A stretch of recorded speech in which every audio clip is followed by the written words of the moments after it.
అందరికీ నమస్కారం. ఇప్పుడు మన నెల్లూరులో మోజో అండ్ జోజో వారి ఆధ్వర్యంలో అద్భుతమైన రుచులతో ఎన్నో రకాల టీలు, లస్సీలు, మోజోటోలు, మిల్క్ షేక్లు, పిజ్జాలు, సమోసాలు, స్వీట్ కార్న్, పానీపూరీలు, మరెన్నో రుచికరమైన స్నాక్స్ కలవు. ప్రతి ఆదివారం ఒక స్పెషల్ ఫుడ్ ఐటమ్ కలదు. హోమ్ డెలివరీ సదుపాయం కలదు. మోజో అండ్ జోజో, సోమ్ సిటీ కళ్యాణ మండపం ఎదురుగా, రంగనాయకులపేట, నెల్లూరు. నమస్కారాలండి.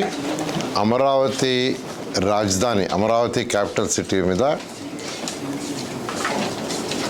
కొంతమంది అన్నెసరిగా అపోహలు రేకెత్తిస్తున్నారు. ఎవరైతే రైతులు అమరావతి రాజధాని కోసం ఎవరైతే రైతులు ల్యాండ్ ఇచ్చారో వాళ్ళెవరికి కూడా ఎటువంటి డౌట్ అవసరం లేదు. ముఖ్యమంత్రి గారు ఒక లాంగ్ విజన్తో చేస్తున్నారు. అమరావతి రాజధాని క్యాపిటల్ సిటీ ఏదైతే ఈరోజు 217 చదరపు కిలోమీటర్లు కడుతున్నామో అది ఇంకా సక్సెస్ఫుల్ కావాలి. రైతులు ఇచ్చిన భూములకు ఇంకా విలువ రావాలంటే ఇక్కడ అనేక సంస్థలు రావాలి. అనేక సంస్థలు అంటే సాఫ్ట్ ఇండస్ట్రీస్ రావాలి. ఇండస్ట్రీస్ వస్తేనే ఈ క్యాపిటల్ సిటీ యొక్క విలువ ఇంకా పెరుగుతుంది. రైతుల భూముల విలువ ఇంకా పెరుగుతాయి. ఇండస్ట్రీస్ రాగడం అంటే ఎప్పటికీ రాదు. ఇప్పుడు హైదరాబాద్ ఈరోజు సక్సెస్ అంటే హైదరాబాద్ సరౌండింగ్స్లో, హైదరాబాద్లో అనేకమైన ఆర్గనైజేషన్స్, ఇండస్ట్రీస్ వచ్చినాయి.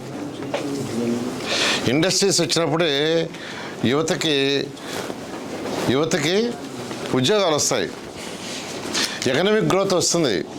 అందుకనే ముఖ్యమంత్రి గారు లాంగ్ విజన్తో ఆలోచించి ఈ క్యాపిటల్ సిటీ ప్రపంచంలో టాప్ 10 సిటీలో ఒకటి కావాలి. ఇక్కడ ఏ రైతులైతే ఈ భూములు ఇచ్చారో వాళ్ళు ఇంకా విలువ పెరగాలంటే ఇక్కడ అనేక ఆర్గనైజేషన్స్ రావాలంటే సాఫ్ట్ ఇండస్ట్రీస్ రావాలి. సాఫ్ట్ ఇండస్ట్రీస్ రావాలంటే దానికి కొంత ల్యాండ్ కావాలి. అదేవిధంగా ఇంటర్నేషనల్ లెవెల్లో ఒక స్పోర్ట్స్ సిటీ కట్టాలి. ఒలింపిక్ గేమ్స్ చేసే విధంగా మనం ఒక స్పోర్ట్స్ సిటీ కట్టాలి. దానికి కొంత ల్యాండ్ కావాలి. అదేవిధంగా ఇంటర్నేషనల్ ఎయిర్పోర్ట్ ఉండాలి. విదేశాల నుంచి ఫ్లైట్స్ వచ్చే విధంగా, ఫ్లైట్స్ దిగేటట్టుగా ఉండాలి. అందుకనే విశాఖపట్నంలో ఒక ఎయిర్పోర్ట్ ఉన్నా భోగాపురం ఎయిర్పోర్ట్ తీసుకొచ్చింది. ఈరోజు హైదరాబాద్ తీసుకోండి, ఆ రోజు ఎయిర్పోర్ట్ కడుతుంటే అందరూ అబ్జెక్షన్ పెట్టారు. కానీ ఈరోజు అది one of the best airport. దానివల్ల వేల మందికి ఉద్యోగాలు వస్తున్నాయి. విదేశాల నుంచి ఎంతోమంది వస్తున్నారు. హైదరాబాద్ ఈరోజు ఇండస్ట్రీస్ పెడుతున్నారు. అలా విదేశాల నుంచి వచ్చి ఇక్కడ అమరావతి క్యాపిటల్ సిటీలో కానీ సరౌండింగ్స్లో కానీ ఇండస్ట్రీస్ పెట్టాలంటే ఫ్లైట్ కన్వీనియంట్ ఉండాలి. ఫ్లైట్ కన్వీనియంట్ లేకుండా ఏ విదేశాల నుంచి ఎవరు రారు. అందువల్ల ఇవన్నీ దృష్టిలో పెట్టుకొని ముఖ్యమంత్రి గారు ఒక లాంగ్ విజన్తో ఏ రైతులైతే అమరావతి క్యాపిటల్ సిటీకి ల్యాండ్ ఇచ్చారో వాళ్ళ భూముల విలువ కూడా పెరగాలి. ఇది ఒక మెగా సిటీ కావాలి. అమరావతి, విజయవాడ, మంగళగిరి, తాడేపల్లి, గుంటూరు ఒక మెగా సిటీ కావాలి. 1 కోటి మంది పాపులేషన్ ఉండాలనే దృష్టిలో పెట్టుకుని యాక్చువల్గా ముఖ్యమంత్రి గారు ఒక విజన్ ఇచ్చారు. ఆ విజన్ ద్వారానే యాక్చువల్గా అడిషనల్ ల్యాండ్ పుల్లింగ్గా ల్యాండ్ అక్విజిషన్ అనేది ఇంకా ఆలోచిస్తున్నాం. ల్యాండ్ అక్విజిషన్ అయితే రైతులు నష్టపోతారని ప్రజాప్రతినిధులు, శాసనసభ్యులు చెప్పారు.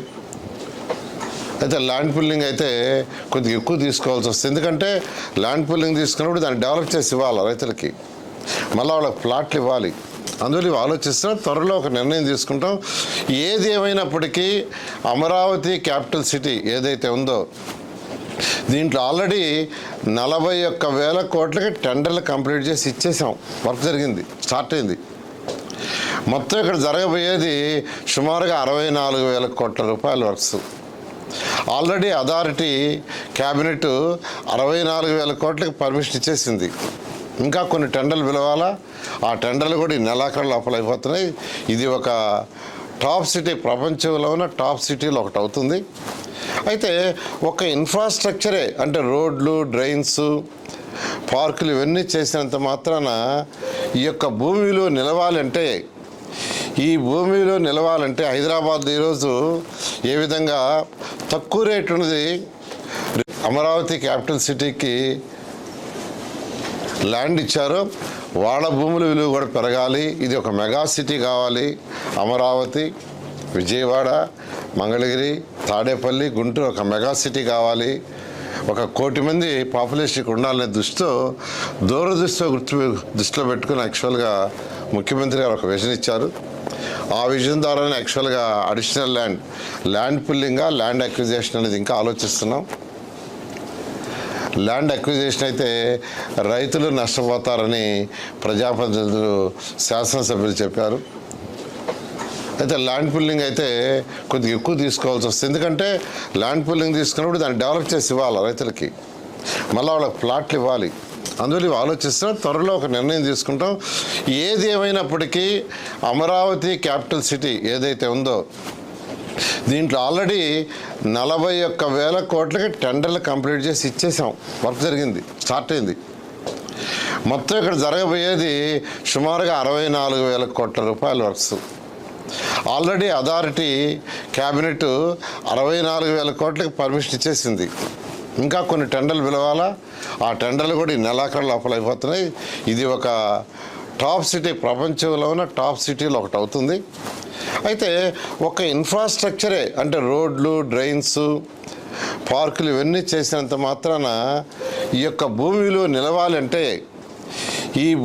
నిలవాలంటే, హైదరాబాద్ ఈరోజు ఏ విధంగా తక్కువ రేటు ఉన్నది రేటు ఎక్కువ వచ్చి నిలిచిందో ఆ విధంగా నిలవాలంటే ఇక్కడికి జనాభా రావాలంటే అనేక స్మార్ట్ ఇండస్ట్రీస్ రావాలి. స్మార్ట్ ఇండస్ట్రీస్ రాకుండా రాదు. వీటిని దృష్టిలో పెట్టుకుని ముఖ్యమంత్రి గారు చేస్తున్నారు. కాబట్టి రైతు సోదరులు మీరెవ్వరు కూడా ఎటువంటి అపోహలు వద్దు. మీకు ఏదైతే మాట ఇచ్చామో ఆ మాట ప్రకారం ఈ ప్రభుత్వం నిలబడుతుందని, ముఖ్యమంత్రి గారి ఆదేశాల ప్రకారం చేస్తామని మరొకసారి సవినయంగా తెలియజేస్తున్నాం. అసంతృప్తి కారణమా లేకపోతే ప్రభుత్వం అంటే జనరల్గా అంటే రైతులకి నిజం చెప్పాలంటే ఇప్పుడు ఎవరైతే ల్యాండ్ ఇచ్చారో మా రేటు పడిపోద్దామని వాళ్ళకి ఒక డౌట్ ఉండొచ్చు. యాక్చువల్గా రేటు పడిపోదు. రేటు నిలవాలి, రేటు పెరగాలి అంటే స్మార్ట్ ఇండస్ట్రీస్ రావాలి. స్మార్ట్ ఇండస్ట్రీస్, నాన్ స్మార్ట్ రెండు రావాలా. అయితే మనం ఇక్కడ పెట్టే స్మార్ట్ ఇండస్ట్రీసే, పొల్యూటెడ్ ఇండస్ట్రీస్ కాదు. పొల్యూషన్ లేని ఇండస్ట్రీస్ పెడుతున్నాం. స్మార్ట్ ఇండస్ట్రీస్ పెడితేనే ఆ ఇండస్ట్రీస్ వల్ల ఉద్యోగాలు వస్తే జనాభా వస్తారు. జనాభా వస్తే ఇంకా వాళ్ళ రేట్లు పెడతాయి. దాన్ని దృష్టిలో పెట్టుకుని ముఖ్యమంత్రి గారు మాకు ఒక దిశానిర్దేశం ఇచ్చారు. దాని మీద ముందుకు పోతాం. అక్కడ రైతులు చెప్పింది అదనపు భూమి వల్ల మా రేట్లు పెరగవు, మాకు డెవలప్ చేయకుండా మా రేట్లు ఎలా పెరుగుతాయని నిన్న మీ విజిట్లో కూడా కొంతమంది రైతులు మాట్లాడారు. ఈ యొక్క అమరావతి క్యాపిటల్ సిటీలు ఏదైతే ఇప్పుడు టెండర్లు పిలిచేసామో అవన్నీ జరుగుతున్నాయండి. ఇక్కడ ఒక సంవత్సరం లోపల అధికారులకు ఏదైతే బిల్లింగ్ రేట్ ఇన్కంప్లీట్గా ఉన్నాయో 4,000 మంది ఎంప్లాయీస్కి ఇచ్చేస్తున్నాం. 1 year, ఓన్లీ 1 year. 1.5 yearలో ట్రంక్ రోడ్స్ ఏదైతే 360 కిలోమీటర్లు ఉన్నాయో అవి కంప్లీట్ చేస్తున్నాం 1.5 year. లేఅవుట్ రోడ్స్ ఉన్నాయో అవి 2.5 yearsలో కంప్లీట్ చేస్తాం. ఐకానిక్ టవర్స్ ఏదైతే 5 అసెంబ్లీ, హైకోర్టు ఉన్నాయో 3 సంవత్సరాల్లో.